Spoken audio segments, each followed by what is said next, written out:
Hello and welcome. I'm Dr. Barry Harker and you're listening to Life Learnings.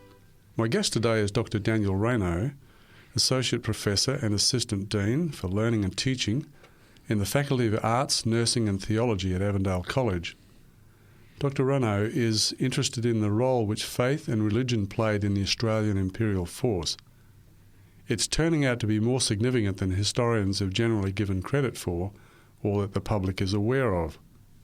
In 2015, Science Publishing has released Dr. Reynaud's latest book, The Man the ANZACs Revered, William Fighting Mac Mackenzie.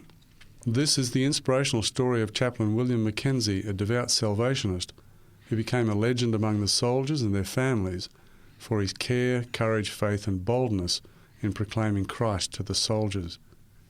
In the first part of the conversation, I'll be talking with Dr. Reynaud about the role of chaplains in the AIF and the story of Chaplain William Mackenzie.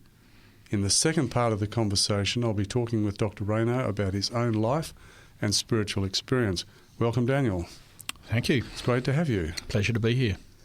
Daniel, what's the stereotypical picture of chaplains in the AIF, or any army for that matter? Well, it's an ambivalent role. You're a Christian minister, Christianity stands for peace and love, and you're in an organisation designed to kill.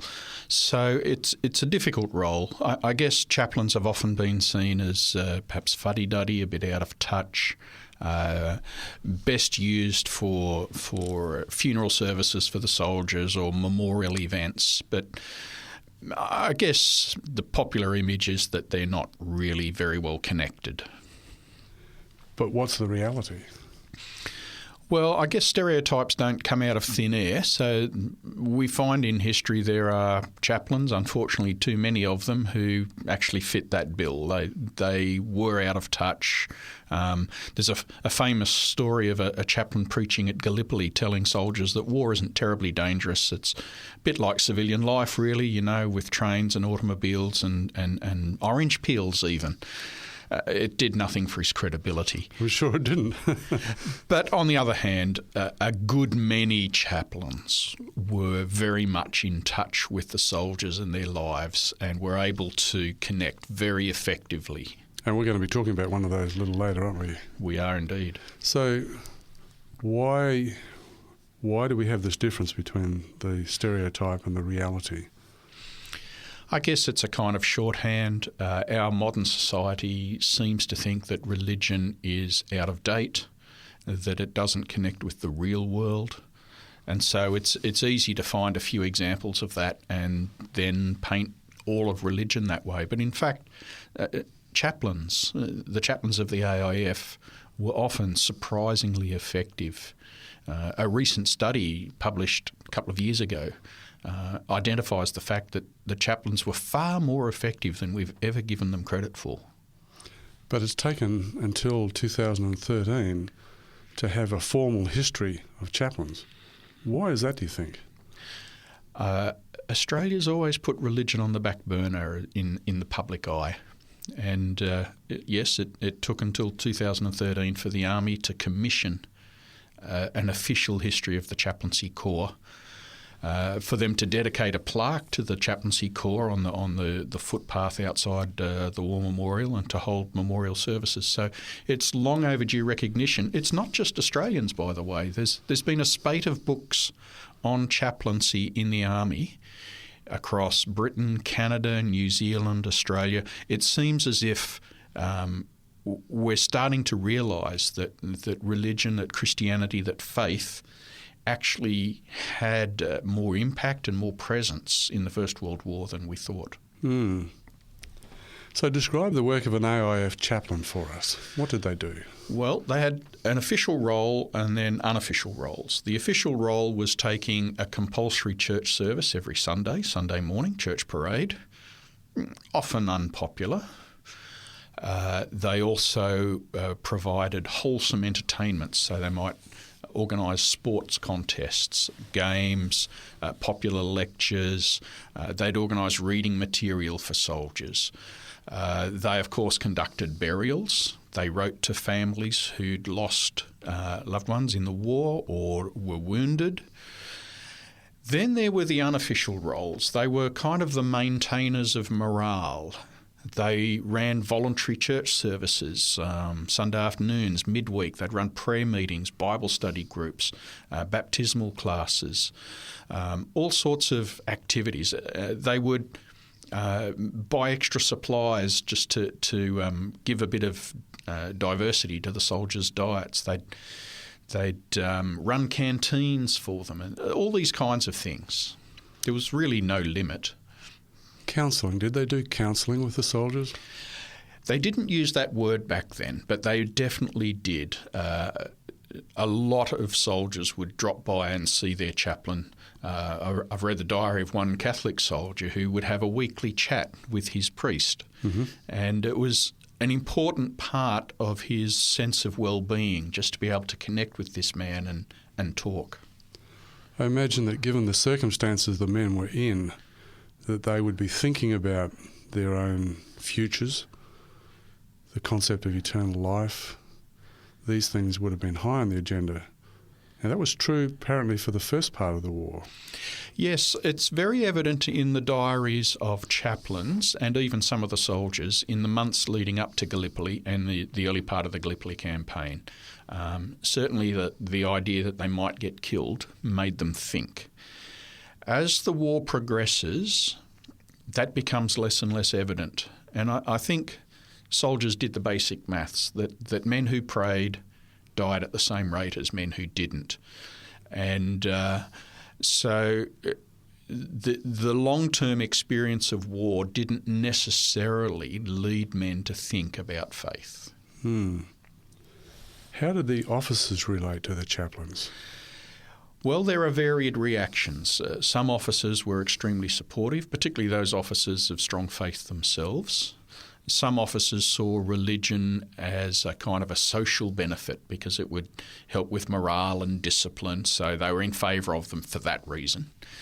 There were some officers who were quite aggressively against religion or apathetic, and they could often deliberately organise work duties just when the chaplain wanted to run a church service. And chaplains would note the officers that deliberately disrupted their attempts to work with the men. How did the men relate to the chaplains? Again, it depends on the man's perspectives, the individual man's perspectives, and also the calibre of the chaplain. There were chaplains who gained no respect whatsoever. In fact, the Australians invented the nickname Cook's Tourists for many of the chaplains because they would have short engagements. They'd come over for a year or less. And so they equated them to the famous travel agency of the time, Cook's Travel. Cook's Tour. They're just there for a visit. On the other hand, many chaplains were very close to the men. They stuck closely to wherever the men went. They got engaged with their lives, and they were respected, admired, and deeply loved. Were the chaplains ranked? Did they have a rank in the army? Yes, they did. There were basically 4 ranks in the army. There was chaplain 4th to 1st class. A 4th class chaplain was a captain, 3rd major, 2nd lieutenant colonel, and the highest rank was colonel. These are high ranks, aren't they? They are. What they wanted to do was invest a chaplain with some sort of authority. And there'd been quite a debate as to whether to give them military rank or not. And so they kind of had a dual system. So you were chaplain 4th class, but you wore the badges and took the name of captain. That's interesting. What about women? How did women relate to them? I understand that there were some women.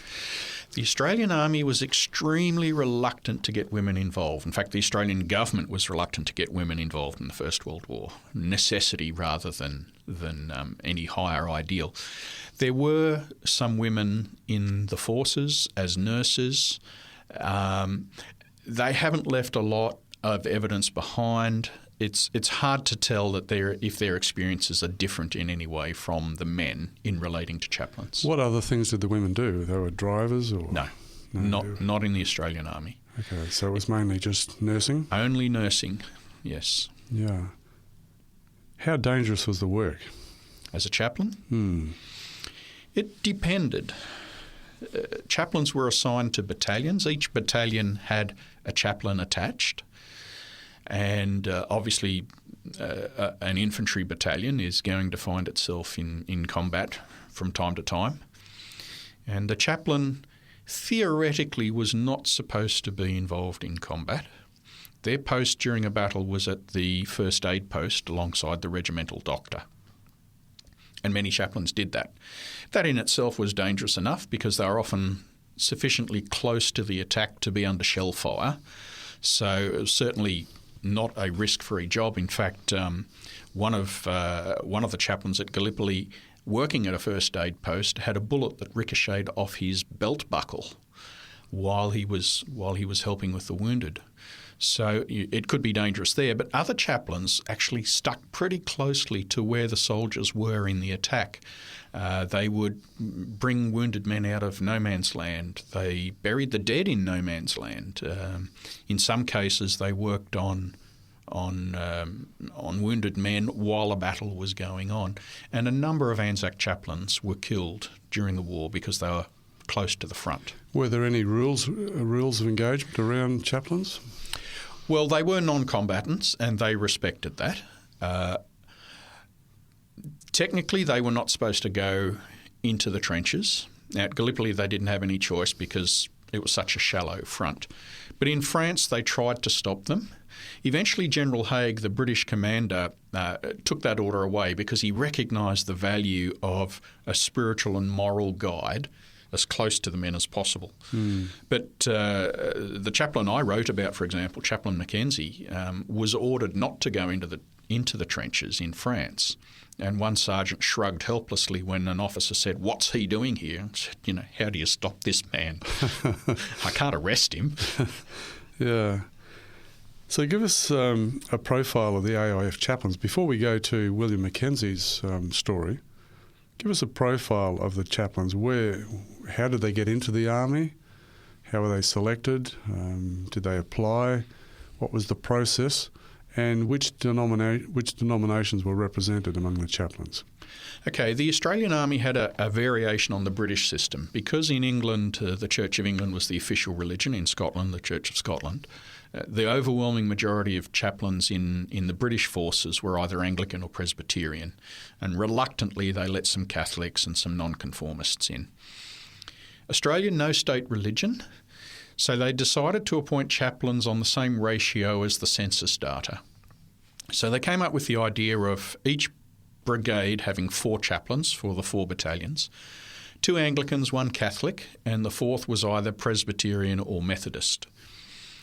Then occasionally, instead of a second Anglican, they would have what they called OPD, other Protestant denominations, and that chaplain was selected from Brethren, Baptist, Churches of Christ, Salvation Army, something like that.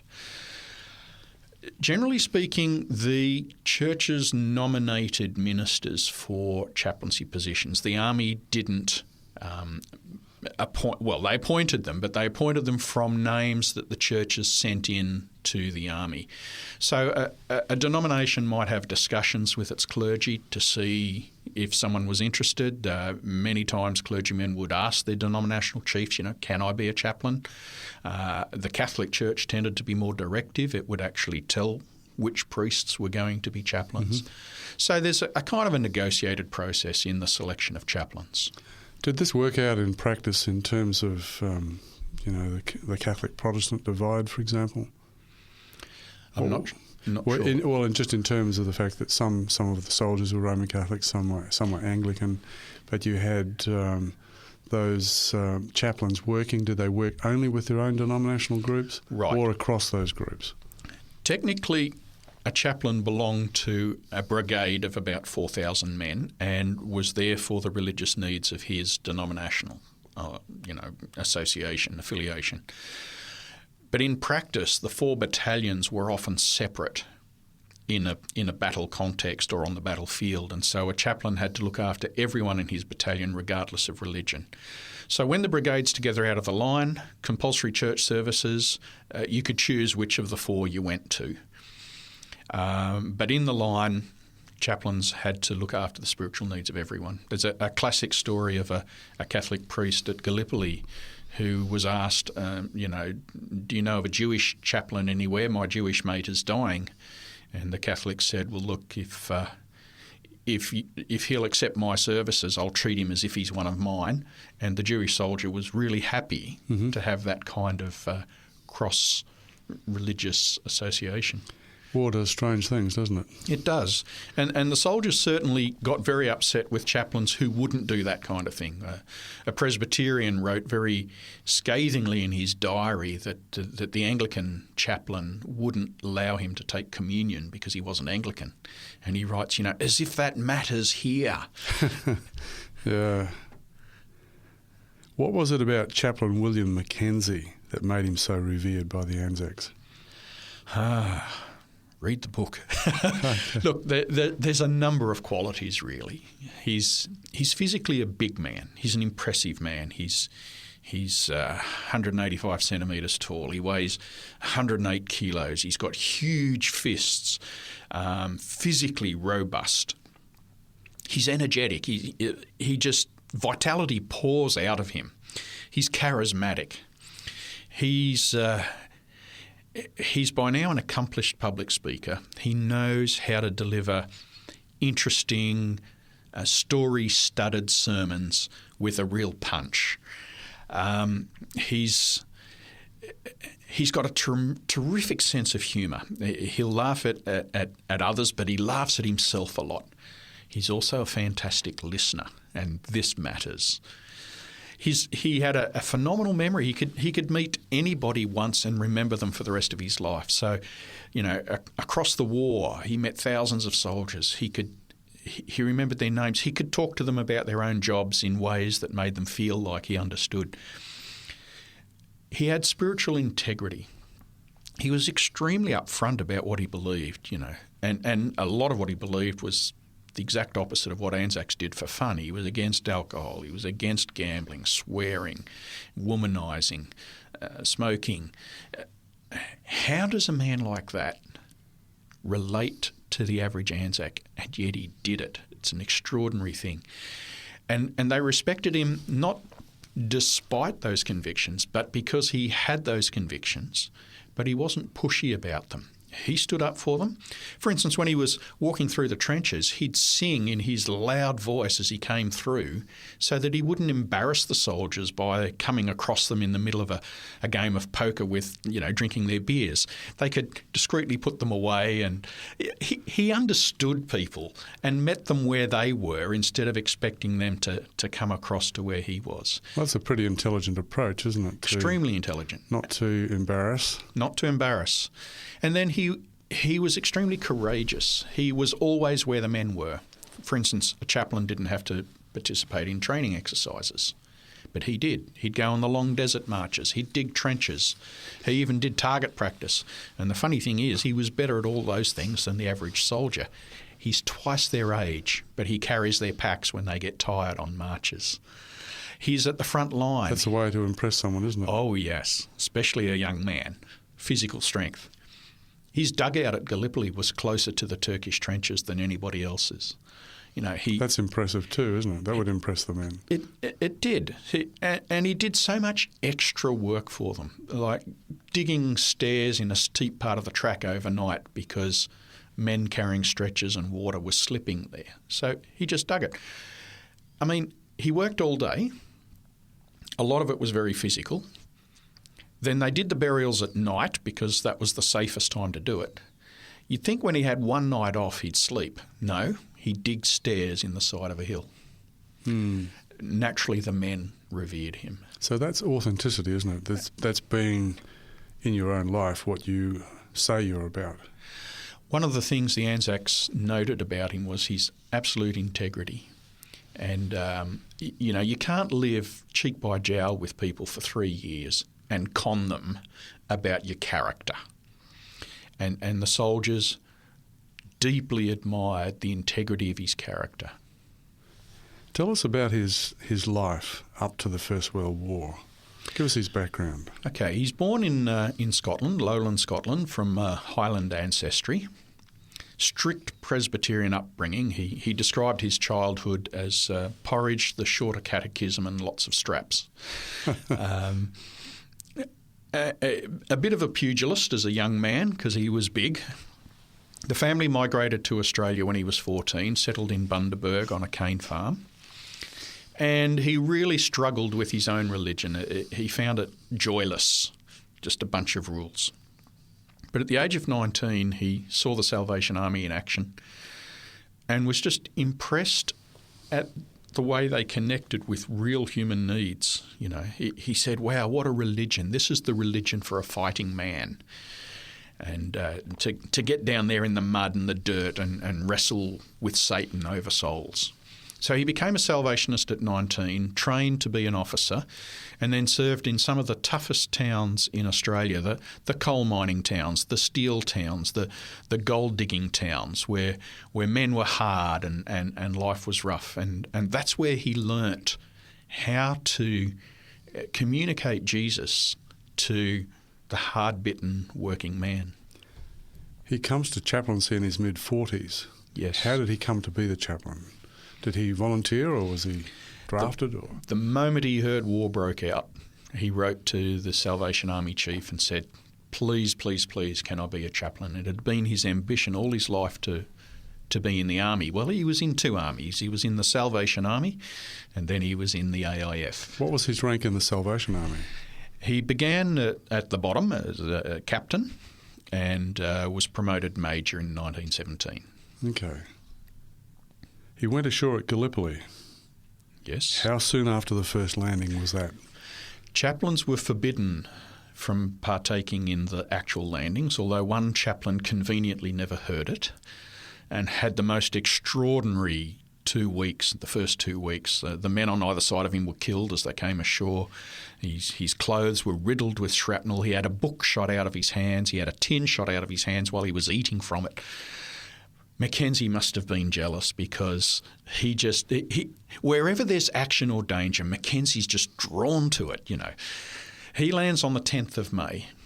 About his first job is to bury the body of his colonel who was killed on the second day. They only recovered his body on the 10th of May. And they dug a trench in a grave in the side of the trench, and Mackenzie took the service kneeling close to the ground with bullets whizzing over his head. It's a pretty amazing sort of character. So how long did he stay at Gallipoli? Well, he was there for the whole campaign. He did have a month at the base camp on the island of Lemnos, and he was also sent to Egypt for some treatment. His health wasn't great. He was actually suffering severe dysentery. He was crawling around on his hands and knees with a stick for the last part of the campaign, but he refused to leave. He lost about a third of his weight because of dysentery. But because there were so few chaplains at Gallipoli, the other chaplains were sent to hospitals and base camps. He was actually serving the entire brigade for quite some time, even though really he should have been in a hospital himself. So that's 4,000 men. And he also took services for divisional staff, for the artillery, for the light horse. Mackenzie never really worried about where you came from. The only question he asked was, do you need Jesus? If the answer was yes, which of course it always is, then he ministered to you. After Gallipoli, where did he go? He went with the 4th Battalion to France and Belgium, and during 1916-17 he served as the chaplain there. Were there anything that happened in Europe that was different from his Gallipoli experience? Well, he's an experienced man by this stage, isn't he? Yes, he is.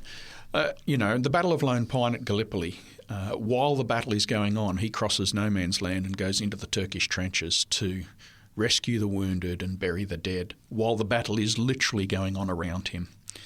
In France, of course, the lines are much deeper. There's safe places behind. You can't keep Mackenzie out of the front line.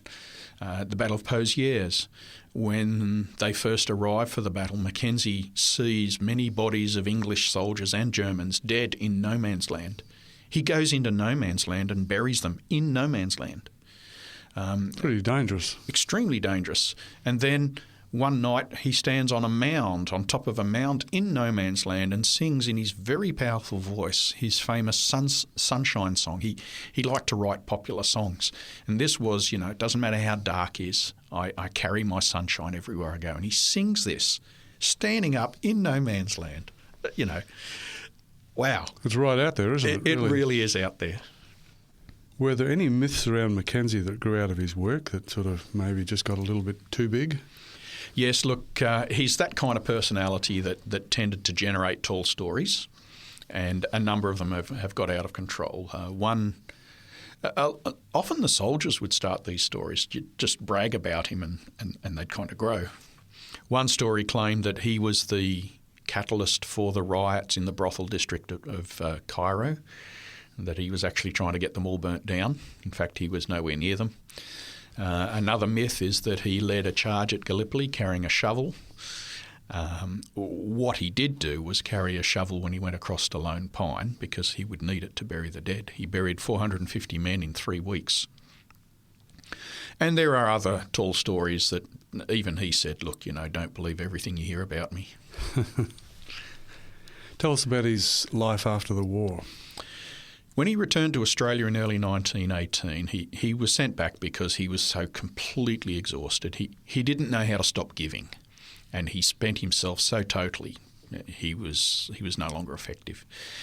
Came home, he was an instant celebrity, and he remained a celebrity in Australia for 20 years.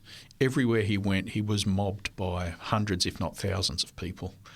It was said that when he arrived in Sydney in March 1918, that his feet never touched the ground from the train station to the town hall platform. In 1919, a Salvation Army official decided to test how popular this guy really is. And so he said, look, Mackenzie, come with me from our Goulburn Street office in Sydney. Let's go to the town hall. It's 2.5 blocks. An hour later, the man returned alone. And they said, so how's the town hall? And he said, town hall? I still haven't left Goulburn Street. The minute people saw Mackenzie, they mobbed him, and the man couldn't move. An hour later, he was still talking to people in Goulburn Street. That's popularity, isn't it? That is popularity.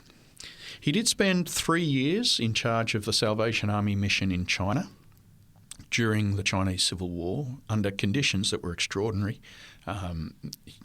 Starvation by famine, massacres. Again, the same incredible courage. He was held up at gunpoint by bandits at one stage. And he just thought it was the funniest thing in the world. They had a pistol 2 inches from his nose, and he writes about it as if he was having a game. Larger than life, isn't he? Very much. How did the war impact his life? Everyone's changed by war. Yes. How was he changed by it? Well, physically, it was very debilitating, and he never fully recovered. It affected his phenomenal memory, and it reduced his vitality. Spiritually, he wrote to his wife and he said, I'm changing the way I see things. I'm not as intolerant and as dogmatic as I used to be. He said, I've seen Catholic boys die for their country as bravely as any Protestant. And he moved away from focusing on externals to looking deep into somebody's soul. When a soldier who gambles and drinks and swears will sacrifice his life to save his mates, it shifts your focus onto the most Christ-like aspect of him. So tell me about the experience of chaplains from the war. What did they learn? What did the army learn? What did the chaplains learn from their experience of the First World War? Well, various things. Some chaplains actually lost their faith. Some kept their faith but found they could no longer be ministers. But one chaplain summarised what he learnt from his experiences of the war. And he said, there are 6 things that I learnt from the ANZACs. Number 1, the men believe in prayer. Number 2, they believe in life after death. Number 3, that the ANZACs see sin differently from the church, but more like Jesus and the prodigal son story. They're not so much worried about drinking and gambling and swearing, but they're more interested in honesty, integrity and loyalty as being the essential qualities. Then he said the next thing he learnt was that the ANZACs admired, above everything else, unselfishness, courage and sacrifice. And those 3 qualities are at the heart of the story of Jesus. He said that he learnt that the soldiers were not the slightest bit interested in denominations. They're interested in Jesus. And lastly, he said they taught him to see the greatness of the common man, that in every person is the spark of God.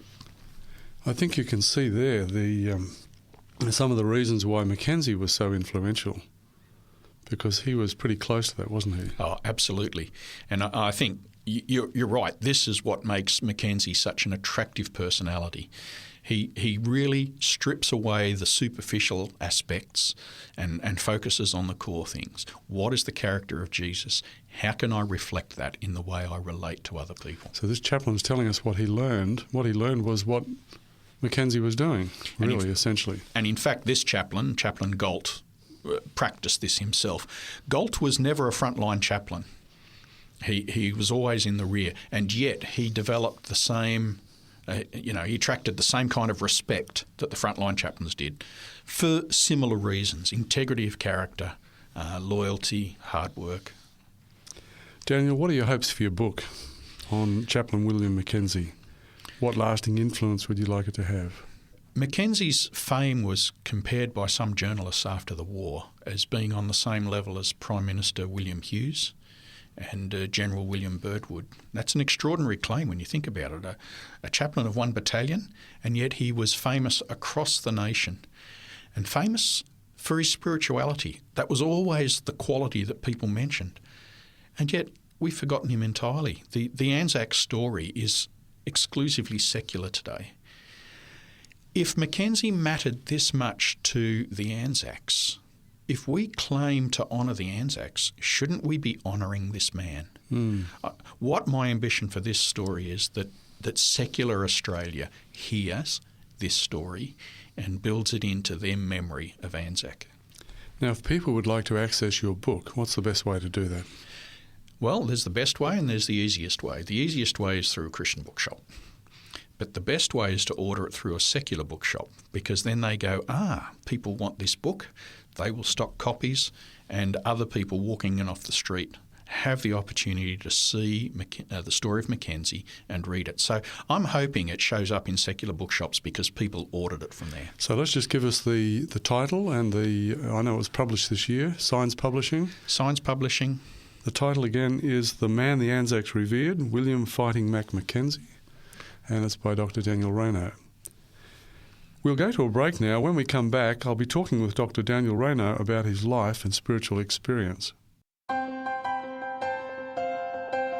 If you have any questions or comments in relation to today's program, you can call 3ABN Australia Radio within Australia on 02 4973 3456, or from outside of Australia on country code 612 4973 3456.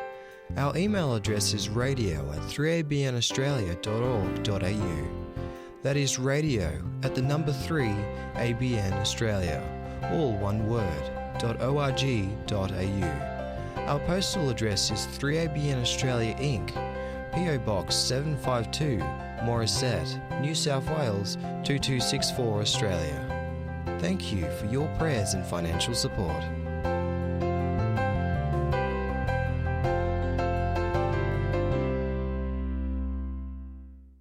If you've just joined us, I'm Dr. Barry Harker and you're listening to Life Learnings. My guest today is Dr. Daniel Reynaud, author and academic, and he has just recently released a book, The Man the Anzacs Revered, William Fighting Mac Mackenzie. Daniel, tell us about yourself and your own background. Well, my surname is a bit of a giveaway that I've got French background. Mum and Dad are both French. Dad was actually born in Vietnam when it was a French colony. Lived there for 30 years during the War of Independence. Many exciting stories he had of the narrowest escapes in various and sundry ambushes, first as a soldier, then as a truck driver. And met Mum on furlough in France, married. They went back to Vietnam for a few years, but then the French were forced out. Spent some time in France, and while there, running a small farm, he read some Adventist literature on how the Jews preserve grape juice without it becoming alcoholic. He got interested. He was always a philosopher. He'd read every religion under the sun. And when he studied the Bible, he kind of said, well, yeah, the Adventist understanding of it is what I've already recognised to be true, particularly prophecy. He understood all the historic context of it before it was interpreted for him. Then they moved to Australia in 1958, lived on a small farm west of Armidale, the New England area, and I was born in Armidale 3 months after the family arrived. French is my first language because Mum spoke no English. And a few years in Armidale, then moved to Ipswich in Queensland, and then Dad was asked to start a French department at Avondale College, and so we moved to Avondale in Cooranbong in 1966, and that was the rest of my school life and then through college until I graduated. What took them to Armidale? It was the farm, obviously, but... Yeah, well, Dad's what was best it about mate from Vietnam didn't go back to France. He went to Australia and saw this sheep farm and said to Dad, come and join me, it's a fabulous life, bit of the frontier, and that's what brought us to Australia. Did he have any background in sheep farming? No, his background, well, his father had run cattle and coffee plantations in Vietnam, and so he had some experience in that. He was also a truck driver. He was never any of those things. He was always a philosopher teacher. But as with many men of that generation, you did what you needed to stay alive rather than what you were actually good at. And he studied at University of New England. He began a bachelor's degree just out of interest, but it ended up being professionally useful once he became a teacher. Mm-hmm. So you came to Avondale. Did you have any siblings? I have a brother and 3 sisters, 2 older sisters, 1 younger. Something tragic happened to your brother, I understand. Gabe was a film director. He was the head of production for the Adventist Media Network, and he was killed in a road accident in 2000. How did you react to that? Look, I've had a golden run all my life. Pretty well everything I've wanted has come to me and has come easily. So that is the first time in my life that I've had to face tragedy. Mm-hmm. And it's easily the worst thing I've ever experienced. At the same time, not only me, but I think our whole family had a real sense of the presence of God through it. It didn't change its tragedy. Your parents were alive when Gabe died? Parents, yeah. And, it's nothing new that it's a terrible thing for a parent to have to bury a child. And it doesn't matter how old the child is, it's still a shock. Let's go back a little bit. What was your experience of school here in Australia? Well, I was always good at school. I was one of the nerdy kids. I was terrible at sport. I actually loved school. In fact, I loved school so much I've never left it. I became a teacher and just, was further up the front of the classroom, really. So what were your interests when you were growing up? I loved history. I loved literature. I loved any philosophical discussion. And your PhD's in history, isn't it? Yes, I did a doctorate on the way the First World War is represented in Australian films. It's basically a study of the ANZAC legend over 80 years through our cinema. So you've had this interest in history going way back into school. My dad was passionate about history. I read history for fun. Our house was full of history books and geography books and philosophy books and great literature. It was the environment I grew up in. Perfect environment for a later academic, isn't it? Yes, rather. So you love school? Yeah, I did. You love reading? Yes. You had an interest in history. What were some of the other interests? I understand that you're a musician. Yes. Look, I picked up the guitar as a teenager, and I've found that a terrific way to express my soul, particularly my spiritual dimension. I do some songwriting. I've recorded 3 albums of my own music. I'm no world beater as a singer, but I do love the process of trying to capture in the freshest language I can not the theory of Christianity, but the experience of faith. So it's kind of songs from the road, if you like. So music's a big part of your life? Yes. Reading. School? You don't like sports? Well, I've developed a bit of capacity as a young adult. The coordination caught up a little bit. So, yeah, I enjoy cricket. I can hold my end up in table tennis game. I played a lot of basketball. But also picked up the hobby of making model planes as a teenager through a friend who was into it. And I'm not the greatest model maker in the world, but I love the stories behind the model. So I'll build a plane and put the markings on it of a particular pilot whose story I've read up and written a sort of a pocket biography. So that's a fun hobby. Tell us now about your experience of religion. Well, I grew up in a Seventh-day Adventist home, and it was characteristic of the time. It was a conservative era, and I put a lot of work into being a good boy. And I was. In fact, you can ask my mum and she'll still say that I was a good boy. But at the same time, I was terrified of the second coming. I was afraid of God. And around the age of 16, I was listening to some of my brother's friends speaking about the gospel, about grace, about the forgiveness and the love of Jesus. And gradually, over a period of several months, I made a startling discovery. I'd always heard, I'd even sung it, that Jesus loves me, but I had no idea that he liked me. And that seeped into my consciousness, and it stayed with me ever since. That's my touchstone. Whenever I have doubt or pressure, I go back to then and I remember that Jesus just, his idea of a great day is to spend it with me. And I'm blown away by that still. And it was the revolution. It's my conversion, and it's very precious to me. So that becomes the bedrock of your own religious experience. Very much. Tell me how you came to get into this particular aspect of history. Well, I'd done my doctorate on war cinema. And, there's only so many war movies that were made. What do you do when you've looked at them all? So I was looking for an area of ongoing research that could combine my interests. And I'm a bloke. I'm interested in war. Blokes tend to be. But I'm also, passionate about my faith. So I thought, what could I study that would combine those two? Then I noticed that historians had generally dismissed any religious dimension of the ANZAC story. The ANZACs were overwhelmingly secular. They were apathetic to religion. They're the statements of historians. I thought, that's interesting, because about 10% of Australian men went to church. So you'd expect that 10% of the army would have been churchmen. So I went to the War Memorial and I started reading. Well, I started with the easiest stuff to find. I'll read the diaries of chaplains and see what they have to say. And then I've read the diaries and letters of over 1,000 soldiers now. And out of 1,000 soldiers, about a third of them talk about religion in their diaries, and about a quarter of them in total talk about it positively. So it's higher than my 10%. Mm-hmm.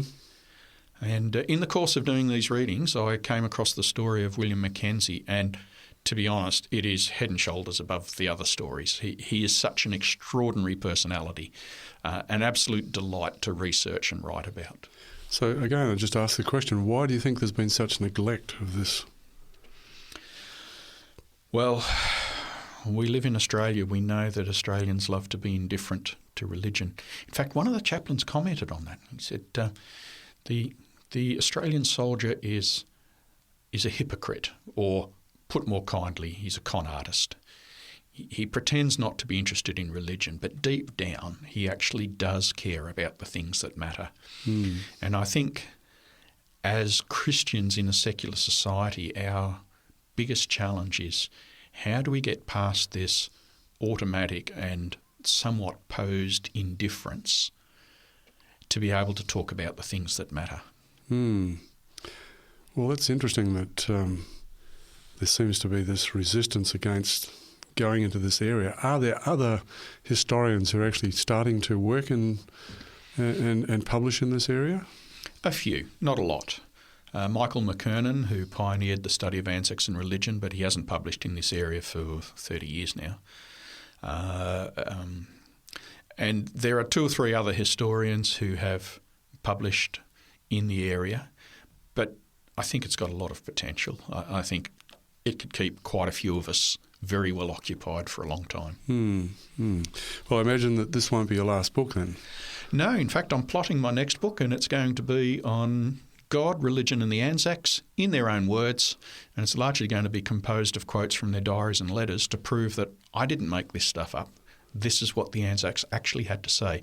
And not just the positives, also the neutrals and the negatives. So it will encompass the whole range of spiritual and religious engagement that I've picked up from ANZAC diaries. I think this is going to open up a whole dimension about the ANZAC experience and the story and the myths that we just haven't heard before. I hope so. I really hope so. Well, maybe you'll have that significant role to play in all of that.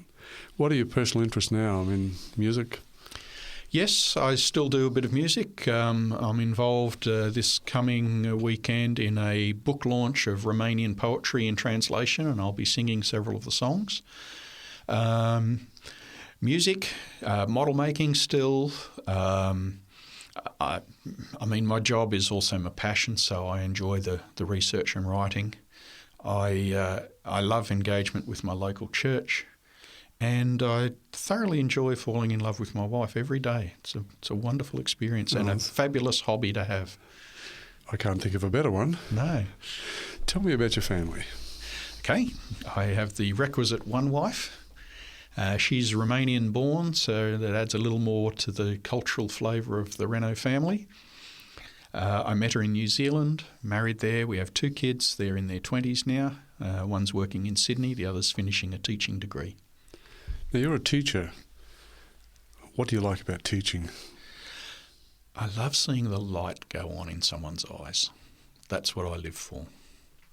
I love taking difficult concepts or unknown concepts and introducing it in ways that students go, aha, I get it.